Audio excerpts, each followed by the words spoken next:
എന്താ പോളിസി അല്ലേ പറയാം. യൂട്യൂബിന്റെ സർക്കംവെൻഷൻ പോളിസി, ഇത് നിങ്ങൾക്ക് ഡൗട്ട് ഉണ്ടെങ്കിൽ ഗൂഗിൾ ചെയ്ത് കഴിഞ്ഞാൽ അറിയാനും പറ്റും. എന്താ ഈ പോളിസി പറഞ്ഞു വെച്ചാൽ, അങ്ങനെ കുറെ ചാനൽസ് ടെർമിനേറ്റ് ചെയ്ത് പോയിട്ടുണ്ട്.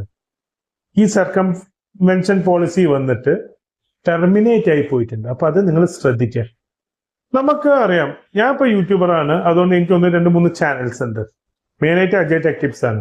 ഇതാണ് മോണിറ്റൈസ് ആയിട്ടുള്ള ചാനൽ. എനിക്ക് അജയ് വ്ളോഗർ പറഞ്ഞ ചാനലുണ്ട്, അതിപ്പോ എപ്പോഴും വീഡിയോസ് ചെയ്യുള്ളൂ. പക്ഷെ ഞാൻ യൂട്യൂബിൽ ഇതുവരെ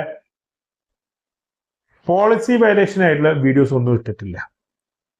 പക്ഷെ അങ്ങനെ ചെയ്യുന്ന ആൾക്കാർ ഇപ്പൊ മെയിനായിട്ട് ഒരു ചാനൽ കൊണ്ട് നടക്കുന്നുണ്ട്, അതില് മോണിറ്റൈസ്ഡ് ആയിട്ടുണ്ട്, അതില് ഒരു ഇഷ്യൂ ഇല്ലാണ്ട് നടക്കുന്ന ടൈമില് അവർക്ക് കുറച്ച് അലമ്പ് കളിക്കാനൊക്കെ വേറൊരു ചാനലും കൂടെ തുടങ്ങുക, റാങ്കിങ് അങ്ങനെ ഇഷ്യൂ ആയിട്ട് പോളിസി വയലേഷൻ, കോപ്പിറൈറ്റഡ് സോങ്സ് ഉള്ള വീഡിയോസ് ഇടുക. അങ്ങനെ പോളിസി